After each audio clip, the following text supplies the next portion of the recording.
우리 앞뒤 좌우에 계신 분들과 함께 인사하겠습니다. 목적이 이끄는 대로 살아갑시다 하고 인사하겠습니다.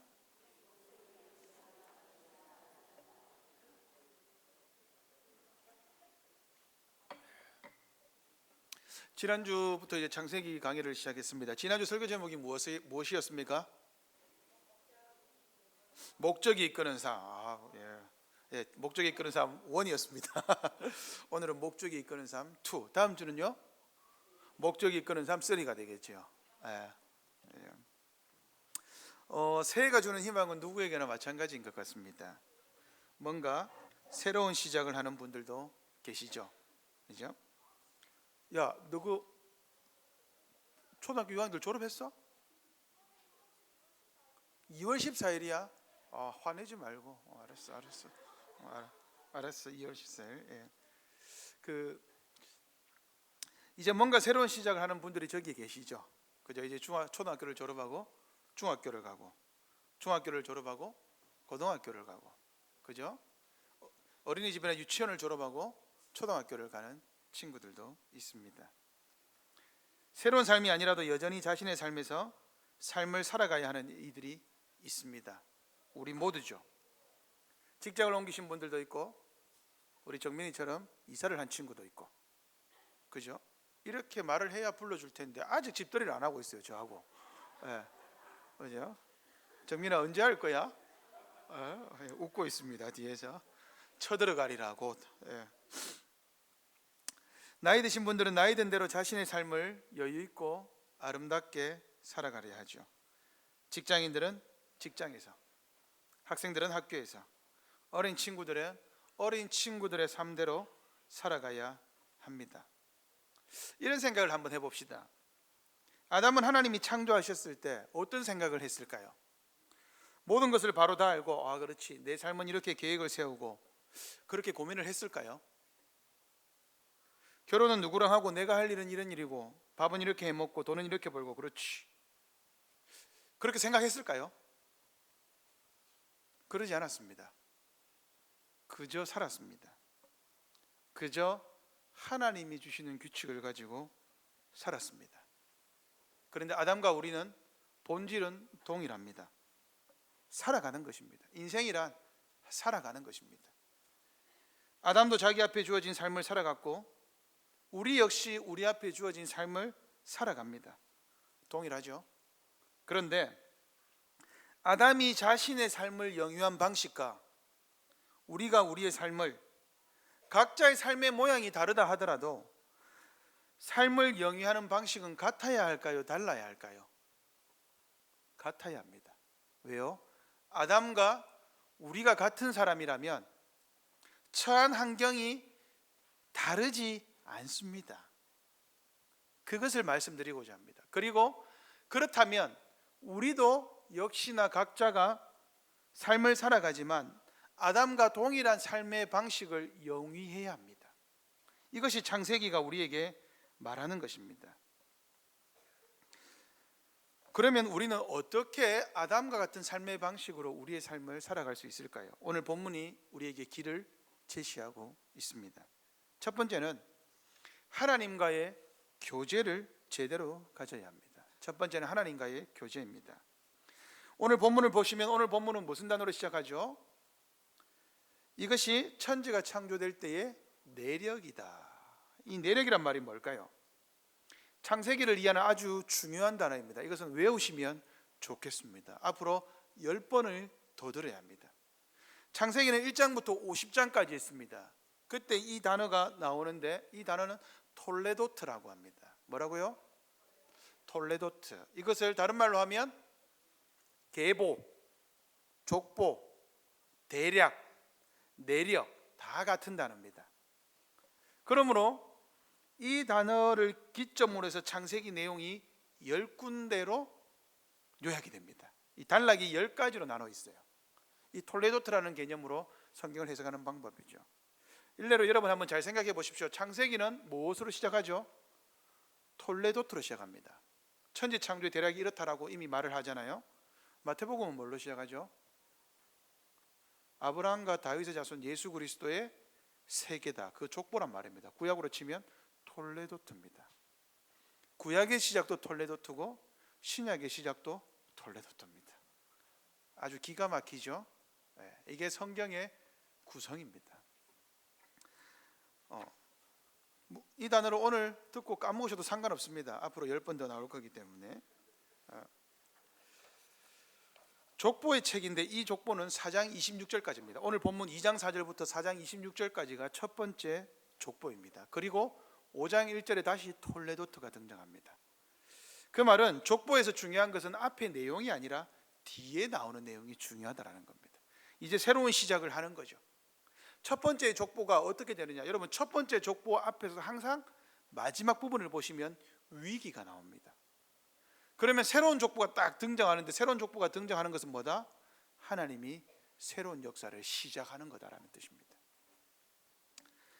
오늘은 이 족보의 내용은 실제적으로 창세기 4장 26절까지 사람들이 어떻게 타락했고 어떻게 세상의 나라를 세워가는지까지가 한 내용입니다. 그 중에서 오늘 앞부분을 뗐습니다. 다음 주는 이 창세기 2장의 뒷부분을 조금 하려고 합니다. 창조가 끝이 났습니다. 안식했습니다. 그런데 2장 4절부터 다시 창조가 나옵니다. 이것은 천지 창조가 조금 다른 창조가 아니라 창조의 과정을 세부적으로 묘사하는 겁니다. 특별히 사람을 중심으로 묘사합니다. 하나님은 온 우주를 창조하셨습니다. 여러분, 그렇다면 온 우주가 누구의 집입니까? 하나님의 집입니다. 그죠? 하나님의 집이라고 해도 괜찮죠. 하나님이 지으셨으니까. 집 지은 사람 마음 아닙니까? 온 우주는 하나님의 집입니다. 하나님은 어디서나 거니셔도 됩니다. 그런데 하나님은 아담에게 무언가를 말씀하시고 계시는데, 오늘 본문은 무엇을 보여주느냐? 이 에덴 동산에서부터 하나님의 나라를 온 우주로 어떻게 확장해 가야 하는지를 보여줍니다. 아담이 살고 있는 땅은 여러분 온 우주가 아니죠. 온 우주 가운데도 어디입니까? 동쪽에 에덴의 동산입니다. 세상을 세 부분으로 구분하셨습니다. 세상이 있고 에덴이라는 곳에 동산이 있습니다. 이 잘 기억하십시오. 왜 세 부분이냐? 이것은 노아 홍수가 하면 다시 나옵니다. 그때 또 제가 여쭙겠습니다. 오늘은 그냥 패스하겠습니다. 성경은 채소와 초목이 없었다라고 말하죠. 왜 그렇습니까? 비가 오지 않아서 그렇습니다. 그리고 사람이 없어서 그렇습니다. 이 말은 사람이 중심이라는 거죠. 사람이 있어야 채소와 초목이 난다는 것이죠. 하나님이 동방의 에덴의 동산을 뭐라고 되어 있습니까? 8절에 창설하셨다라고 말하죠. 이 창설하셨다라는 단어가 뭐냐? 심은 거예요. 심었다. 나무를 심었다 할 때 그 심었다라는 단어입니다. 하나님이 에덴의 동산을 심으셨습니다. 어느 지역 중에 한 곳을 골랐습니다. 15절에 우리 같이 한번 읽어보겠습니다. 2장 15절 같이 한번 읽어보겠습니다. 시작.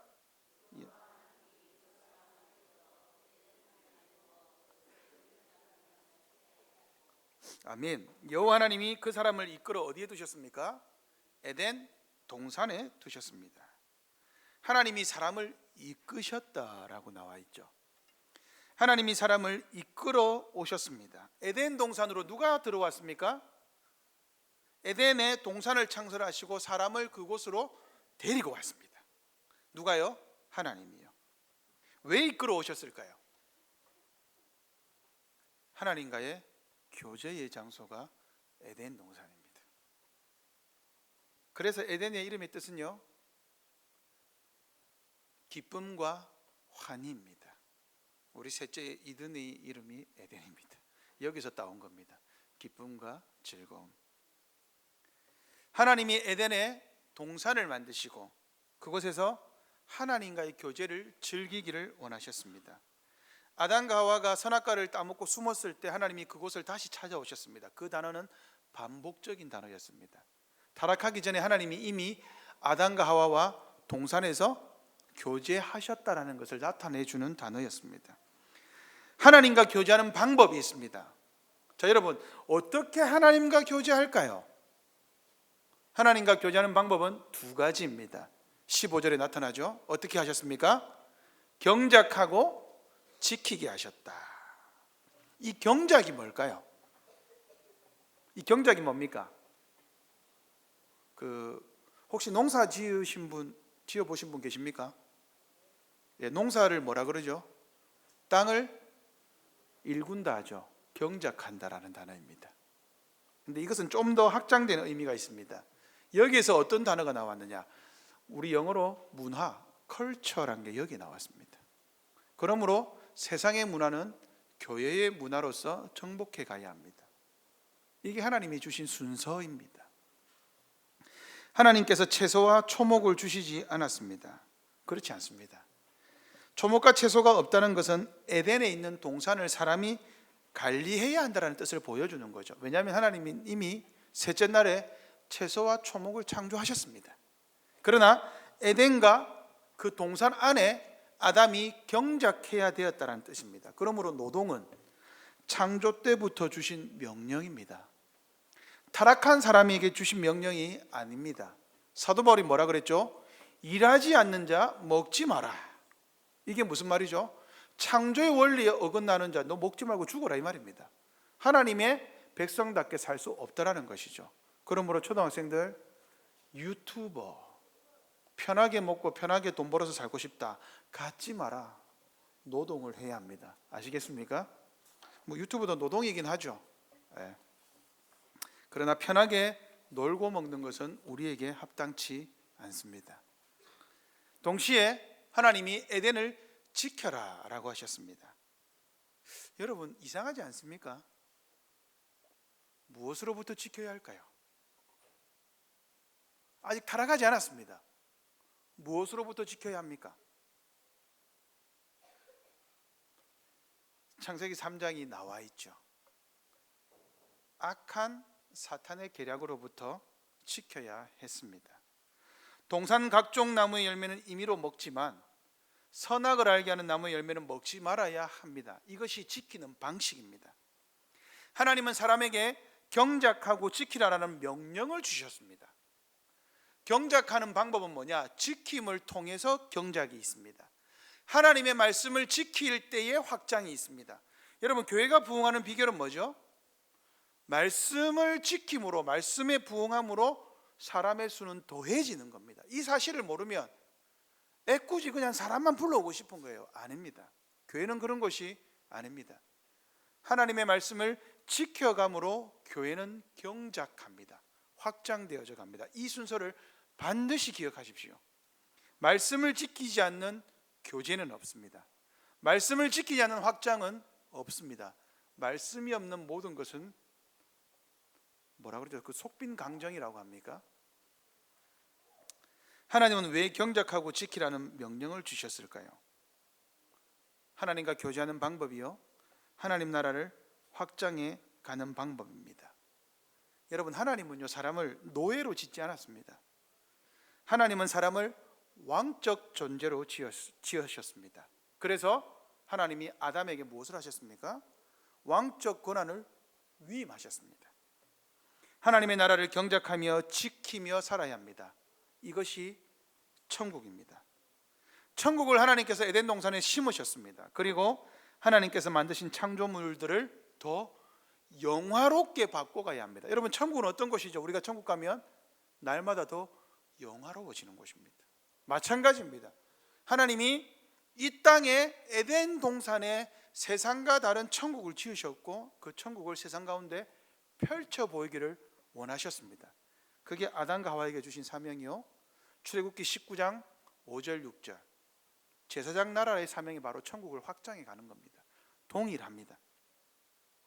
먹지 말라는 명령을 통해서 아담은 이것을 확인했습니다. 여러분 먹지 말라는 것은 무슨 뜻이죠? 너 성각을 알게 한 나무 열매는 먹지 마. 이것은 무슨 말입니까? 자, 우리 아이들, 사랑하는 친구들, 엄마 아빠 간식을 이만큼 사왔어. 그리고 다 주고 나서는 아빠가 제일 좋아하는 아몬드 초콜릿, 제가 제일 좋아하는 겁니다. 이것은 딱 올려놓고 먹지 마라고 말했어. 그러면 아몬드 초콜릿을 먹고 싶은데 이것을 볼 때마다 여러분들은 무엇을 생각해요?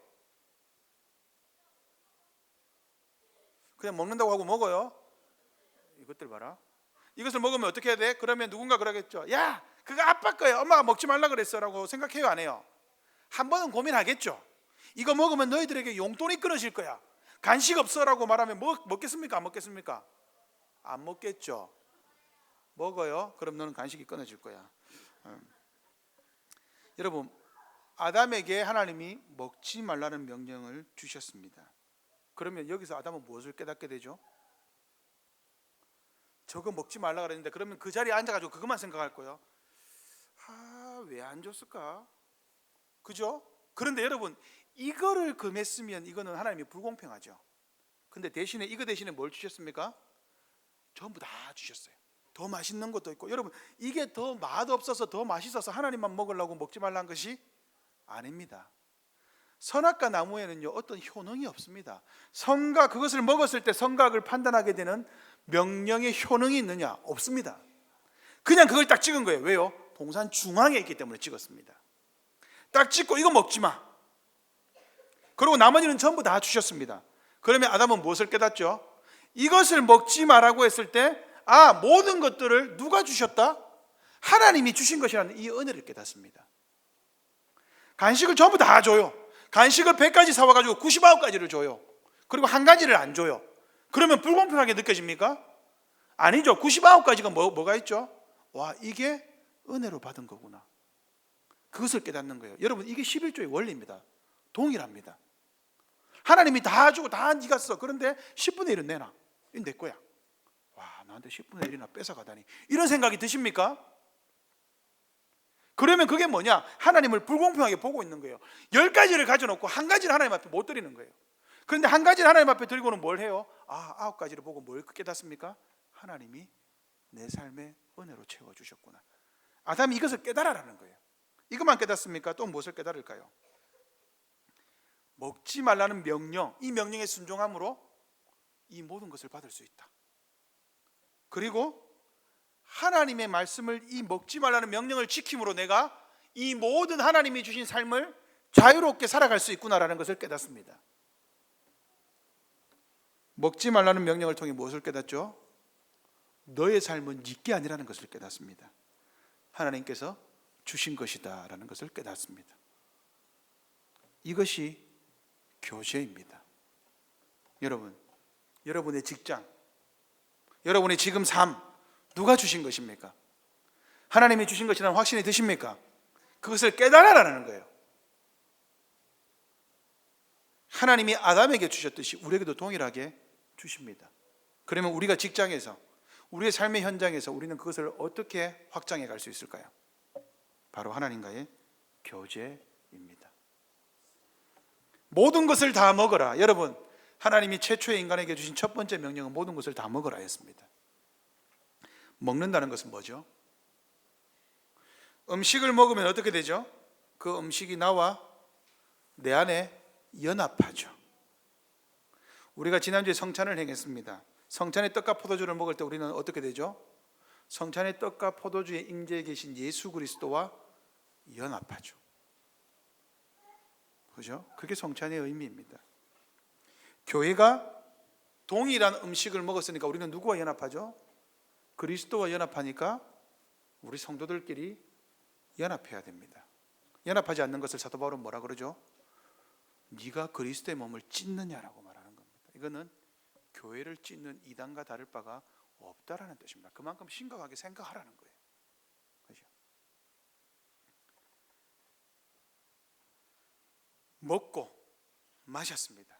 그 속에서 경작과 지킴을 통해 에덴 동산을 확장해 갑니다. 그 중심에 하나님과의 교제가 있습니다. 이 정체성을 깨닫지 못하면 우리는 어떻게 살아가는 거죠?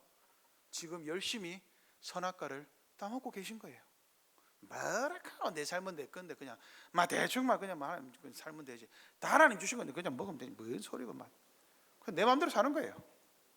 선악과를 따먹고 있는 줄도 모른 채로 살아가는 것입니다. 여러분의 삶에서 하나님이 주신 것이라는 확신과 믿음은 어디에 있습니까? 여러분이 지금 잘 살고 있다, 내가 정상적으로 가고 있다라는 그 확신은 어디에 있습니까? 바로 하나님과의 교제의 자리에 있습니다. 그 교제가 여러분의 삶에 있습니까? 여러분이 하나님과 교제하는 그 장소와 시간은 어디입니까? 여러분 스스로 내 삶은 하나님이 주신 것이 아니요 하나님이 주신 은혜로 주신 것이라는 것을 깨닫고 있습니까? 나는 땅의 티끌 같은 자로서 하나님의 은혜가 아니면 살아갈 수 없는 자라는 사실을 깨닫고 계십니까? 하나님의 말씀을 지킴으로 진정한 왕은 내가 아니라, 내 삶의 주인은 내가 아니라 하나님이심을 깨닫고 계십니까? 이것을 못 깨닫고 못 누리고 있다면 여러분들이 하나님과의 교제에 제대로 참석하고 있는지를 점검해 보십시오. 나의 나라에서 살아가는지 하나님의 나라를 살아가는지 내가 어디에 있는지를 점검해 보십시오. 하나님의 나라에 살아간다면 하나님과의 교제가 바를 것입니다.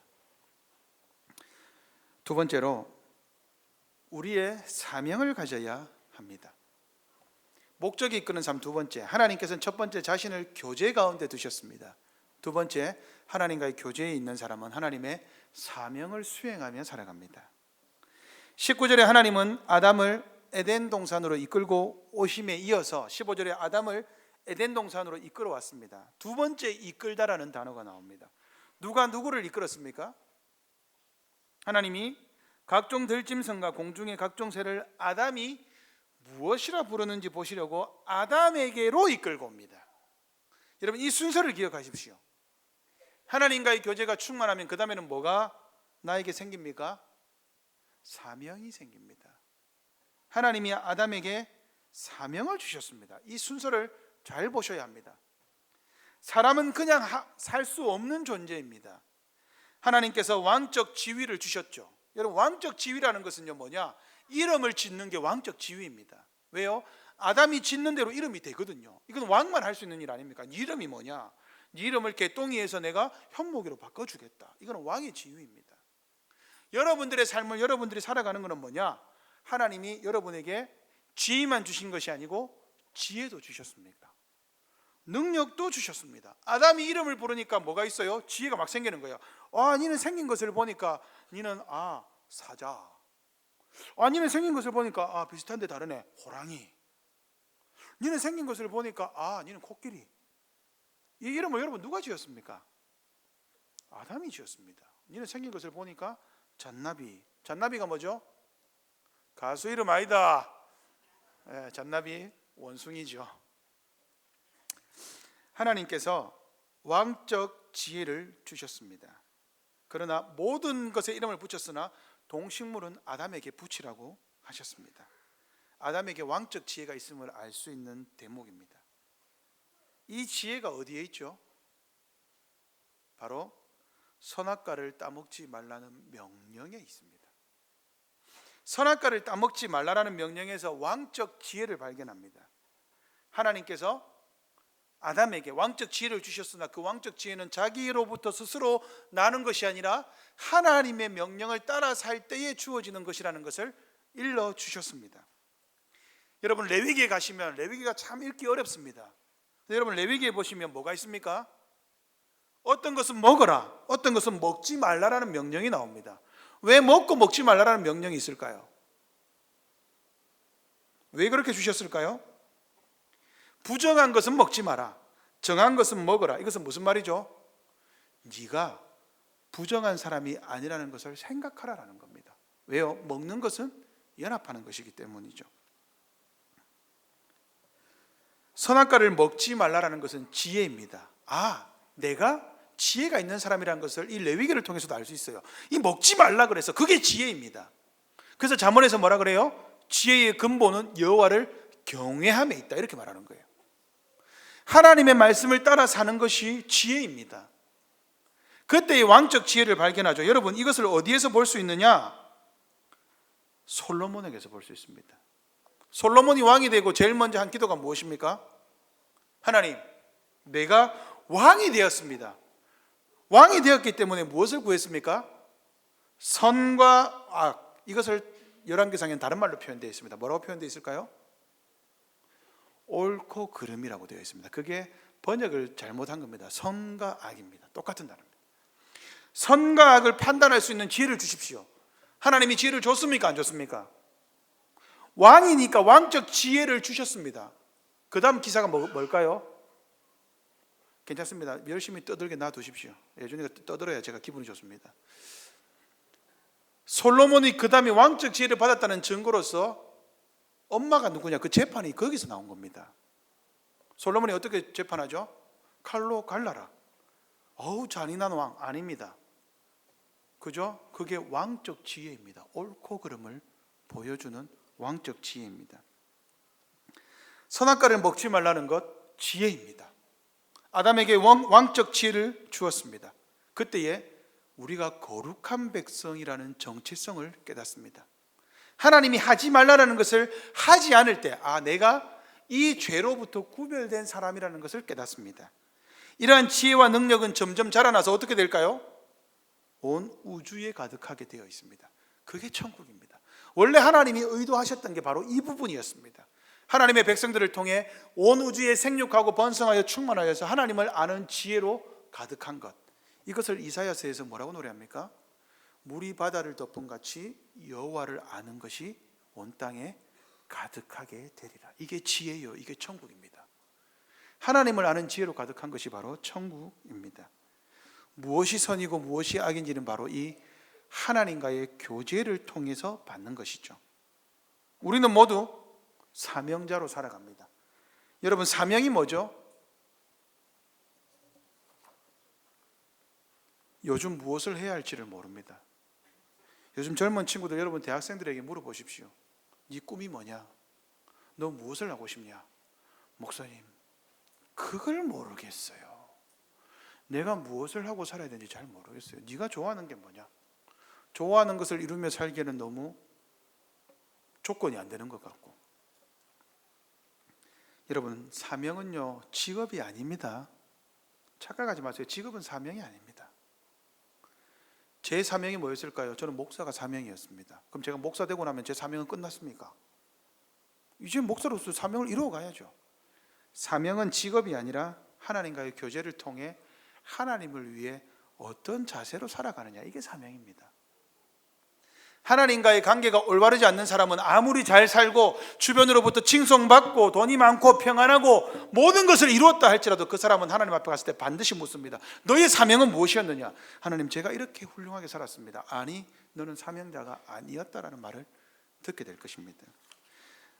내 삶에서 선악과를 마음대로 따먹고 내가 하고 싶은 대로 하고 하나님이 어떻게 생각하시는지, 이 일이 하나님을 위해서 어떤 의미가 있는지, 어떻게 내가 일을 행하고 내가 직장생활을 하는 것이 하나님의 영광을 위하여 일하는 것인지 고민하지 않고 그냥 살아간다면 그 사람은 사명자가 아닙니다. 하나님과의 관계를 고민하지 않는 자, 그러니 그냥 어떻게 삽니까? 그냥 만족하는 대로 삽니다. 그냥 닥치는 대로 삽니다. 그냥 일어나는 일에 날마다 만족하지 않고 그냥 살아갑니다. 그러니 언제 그만둘까? 어디가 돈을 더 많이 주나? 어디 가면 더 편하게 일하고 어디 가면 돈을 더 많이 벌고 어떻게 하면 우리 가족이 더 많이 먹고 살지를 고민합니다. 어떻게 하면 내가 하나님의 백성으로 살지, 어느 직장이 돈을 더 적게 준다 할지라도 어디 가면 내가 하나님을 더 잘 섬길 수 있는지, 어디 가면 내가 하나님을 더 기쁘게 할 수 있는지, 어느 생활에 내가 사람들을 더 이롭게 할 수 있는지, 어느 생활에 내가 더 복음을 전할 수 있는지를 고민하지 않고 삽니다. 무엇이 문제입니까? 능력이나 일자리가 문제가 아닙니다. 돈을 많이 벌고 좋은 직장이 있으면 사명을 성취하는 것입니까? 그렇지 않습니다. 그 일을 함으로 하나님의 나라를 지금 내가 확장하지 않고 있다면 그 사람은 사명자가 아닙니다. 그 일을 내가 하나님이 주신 일을 가지고 하나님이 직장에 살면서 내가 하나님과의 교제가 더 깊어지지 않고 있다면 그것은 저주에 가깝습니다. 그 일을 하는 것이 과연 돈을 많이 벌고 편할 수는 있는데 하나님과의 관계가 깊어지고 있는지, 하나님을 더 내가 사랑하고 있는지를 물어보십시오. 내 양심에 대고.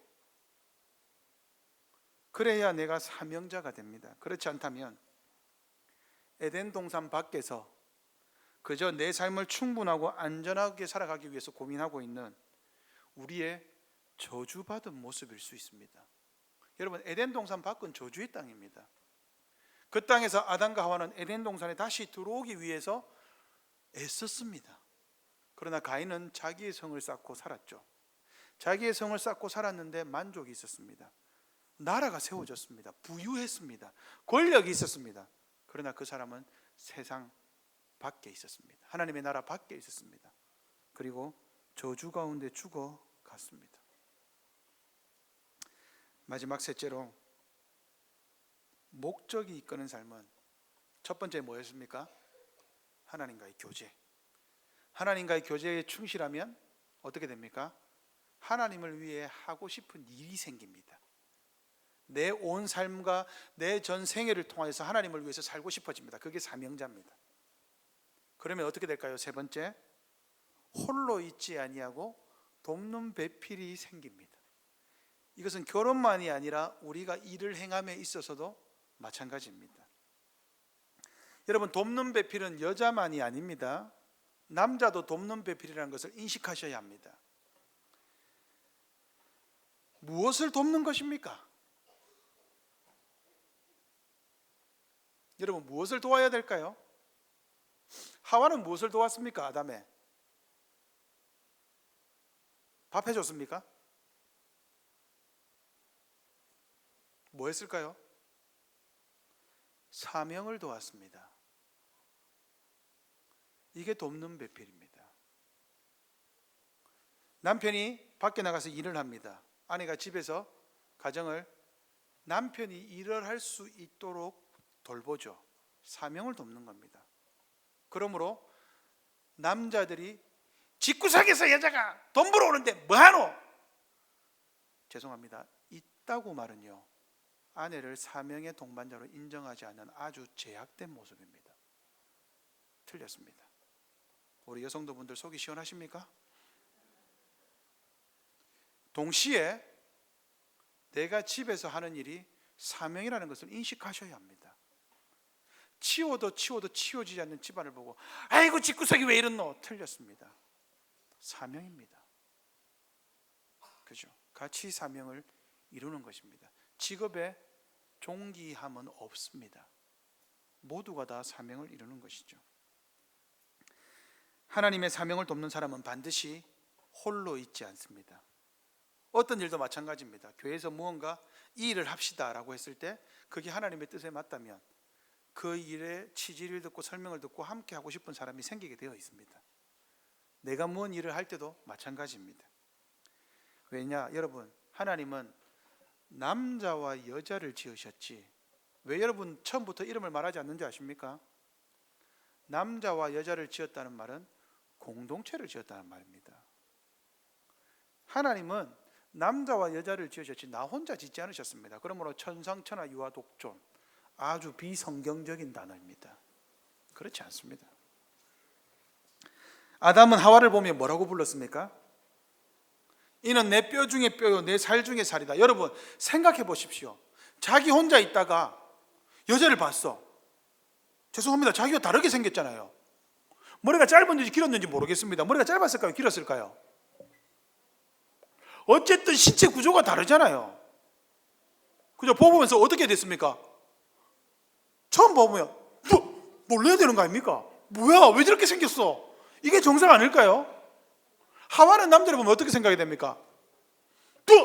뭐야? 왜 이렇게 생겼어? 이렇게 생각해야 정상 아닙니까? 근데 아담은 뭐라 그럽니까? 내 뼈 중에 뼈 살. 이게 무슨 말입니까? 내 뼈 중에 뼈다라는 말은 무슨 말입니까?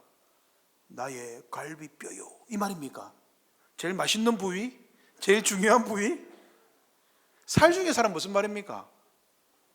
내 뱃살 이겁니까? 무슨 말이죠? 뼈와 살이 나와 동일하다, 하나다 이 말입니다. 이거 노래입니다. 인류 최초의 노래가 바로 여기입니다. 성경 최초의 노래, 이거 노래입니다. 여러분, 뼈 중에 뼈요 살 중에 살이다. 그죠? 이게 노래입니다. 성경에 처음 기록된 노래입니다. 아담은 하와를 기다렸습니다. 언제 기다렸을까요? 아담 앞으로 지나가는 동식물이 대부분 짝이 있었습니다. 근데 아담은 자기 혼자만 사명을 나눌 짝이 없다는 것을 발견했습니다. 그때 하나님이 하와를 보내줬을 때 우와! 내 짝이다 바로 알았습니다. 왜요? 하나님과의 교제가 충분했고 사명을 수행함에 있어서 아담에게 왕적 지위가 있었기 때문에 하와를 보는 순간 내 사람이라는 걸 바로 알았습니다. 이게 지혜입니다. 하와도 마찬가지죠. 아담을 보는 순간 내 남자다 바로 알았습니다. 그때 노래하는 거죠. 이러므로 남자와 여자가 부모를 떠나, 여러분 이게 신기하지 않습니까? 아담과 하와에게 부모가 있었을까요? 이 노래 되게 이상합니다. 다음에 누군가 결혼하면 그때 다시 설교하겠습니다. 이 부분은 그래서 오늘은 건너뜁니다. 건웅아, 네 결혼할 때 설교해 줄게. 자, 여자가 나타나자마자 남자가 감탄사를 부른 이유가 바로 여기에 있습니다. 하나님이 여자를 주신 이유가 무엇입니까? 사명을 수행하기 위함입니다. 뭐가 사명이죠? 아담과 하와에게 준 사명은 뭡니까? 생육하고 번성하고 땅에 충만하는 것이 사명입니다. 결혼을 통해 인류는 번성합니다. 그래서 웨스트민스터 신앙고백서 뭐라고 나와 있느냐? 결혼을 인류가 번성하는 합법적인 방식이다 이렇게 나와 있습니다. 둘이 하나가 되었으니까 열매가 나타납니다. 그죠? 제가 배유진이라는 여자를 만나서 둘이 하나가 되었습니다. 열매가 나타나죠. 조미나 빵, 조이엘 빵, 조이던 빵, 세 개의 열매를 맺었습니다. 이게 열매입니다. 인류는 이런 통상적인 방식으로 번성하게 되어 있습니다. 근데 여러분 더 재밌는 것은 뭔지 아십니까? 교회가 번성하는 방식이 뭐냐? 언약의 자녀의 출생을 통해서입니다. 여러분이 자녀를 놓는 것이 교회가 부흥하는 방식입니다. 하나님 부흥시켜 주십시오 기도하지 마시고 자녀를 놓으십시오. 이게 진짜 여러분 웨스트민스터 신앙고백서에 있는 합법적인 방식입니다. 하나님은 하나님 나라의 사명을 나에게 주시지 않았습니다. 누구에게 주셨죠? 우리에게 주셨습니다. 우리 큰사랑교회가 하나가 되어야 될 이유가 여기에 있습니다. 큰사랑교회가 하나 되지 않고는 하나님 나라의 확장은 없습니다. 여러분이 기도하실 때 하나님 우리 교회가 확장되게 해주십시오라는 말 동일한 단어가 뭐냐? 하나님 우리 교회가 하나 되게 해주십시오.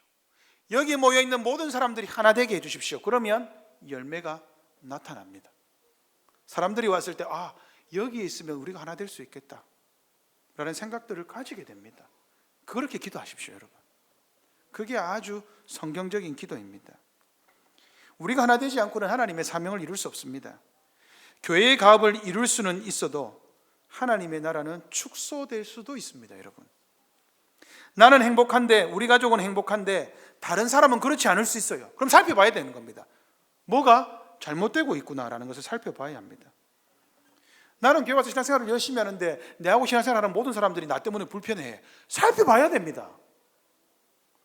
하나 되지 않는 것을 이상하게 생각해야 됩니다. 누군가에게 문제가 있다고 생각하셔야 됩니다. 우리가 하나 되는 길을 제대로 가고 있는지, 아담은 여자에게 어떻게 하나 되었습니까? 하나님의 말씀을 가르침으로 하나 되었습니다. 선악과를 먹지 말라는 명령은 아담이 받았지 하와는 받지 않았습니다. 아담을 통해서 하와가 받았습니다. 여러분 이게 아주 중요합니다. 그래서 하나님이 하와가 선악과를 따먹었을 때 제일 먼저 아담을 먼저 하나님이 뭐라고 하신 거예요. 그죠? 그러므로 말씀은 하나 되게 하는 길입니다. 우리도 말씀의 순종함으로 내 옆에 있는 하나된 가족을 지켜야 합니다. 여러분이 지금 여러분 좌우에 계신 분들을 지켜주셔야 합니다. 말씀을 통해서요. 여러분 에덴 동산은요 정원입니다. 이게 단어가요 에덴 동산이지만 동산이 산이 아니고 정원입니다. 정원. 이 정원인데 이 정원의 뜻은 뭐냐? 울타리가 있는 정원이에요. 그러면 여러분 교회는 울타리가 있어요 없어요? 있습니다. 우리 교회도 울타리가 있습니다. 그 울타리가 뭐예요? 말씀을 지키냐 안 지키냐입니다. 그러니까 이 안에 들어올 때는 말씀을 지키는지 안 지키는지 점검하고 받아야 돼요. 우리가 아무나 교회 회원으로 받지 않습니다. 그리고 이 울타리를 넘어갔을 때는 어떻게 해야 되죠? 벌을 줘야죠. 징계를 해야죠. 다시 돌아올 때까지 채찍으로 때리든. 그죠? 그러므로 말씀을 살아갈 때 우리는 이곳이 에덴 동산이라는 것을 경험하게 됩니다. 여러분 에덴 동산과 교회가 같다라는 것을 우리는 여기서 확인합니다. 원리가 동일합니다. 직분자가 있었고요. 직분을 수행하는 사명이 있죠. 그죠? 직무가 있습니다. 아담이 하와에게 말씀을 가르쳤잖아요. 그죠? 성도가 있죠. 그리고 이 성도는 늘어가야 했습니다. 가인과 아벨과 셋 이렇게 늘어가죠. 그죠? 여기에 모든 원리가 다 있습니다. 그죠? 하나님과의 교제 가운데 있으십니까? 새로운 한 해를 시작하면서 하나님과의 교제를 위해서 어떤 계획과 각오를 세우셨습니까? 벌써 1월이 12일입니다. 벌써 넘어졌는데 아닙니다. 우리는 오늘이 새로운 하루이기 때문에 다시 일어설 수가 있습니다. 하나님의 사명을 위해서 여러분들은 어떤 수고를 각오하시고 노력하고 계십니까? 하나님과 하나님의 교회와 연합하고 아름답게 하기 위해 어떤 수고와 노력을 하십니까? 건강한 교회는 어떻게 세워집니까? 이를 위해서 하나님과의 교제 자리로 여러분 가십시오. 하나님과의 교제를 사모하십시오. 무엇보다 하나님의 말씀에 순종함으로 아담이 배웠던 것처럼 배우십시오. 겸손을 배우십시오. 나는 내 힘으로 살아갈 수가 없다. 하나님이 주셔야 한다. 아담은 겸손을 배웠습니다. 모든 것은 하나님께서 주십니다. 지금 내가 누리고 있는 것 별것 아닌 것 같지만 하나님이 주신 것입니다. 부족하게 주셨어도 부족하지 않습니다. 하나님이 주신 것이기 때문에 만족하셔야 합니다. 그리고 하나님이 우리에게 그러면 분명히 할 일을 알려주십니다. 내가 있는 직장에서 하나님이 오늘 우리에게 일용할 양식을 주실 뿐만 아니라 하나님의 뜻도 알려주십니다. 일은 잘 하는데 직장에서 하나님의 말씀을 지키고 묵상하는 일에 무관심하다면 그게 무슨 의미가 있을까요? 하나님과 아무 상관이 없는 삶입니다. 말씀을 맺겠습니다. 우리는 하나님의 영광을 위해 부름받은 사람들입니다. 목적이 이끄는 삶의 원리가 오늘 본문에 있습니다. 경작하고 지켜야 된다. 이 두 가지를 기억하십시오. 말씀을 지킴으로 확장해 갈 수 있습니다. 늘 말씀을 지키며 내 주변을 하나님의 말씀과 하나님의 말씀이 주는 복음의 지혜로서 경작해가는 왕과 같은 제사장이 바로 여러분들입니다. 그러므로 여러분들을 통해 여러분들의 가정이, 여러분들의 주변이 에덴 동산이 확장되는 것처럼 확장되는 역사가 날마다 있기를 소망합니다. 그렇게 살아가시는 우리 귀한 성도님들 되시기를 바랍니다. 우리 함께 찬송가 312장 찬송하시면서 주신 말씀에 하답하겠습니다. 그리고 준비한 예물을 감사함으로 하나님 앞에 올려드리겠습니다. 찬송가 312장입니다.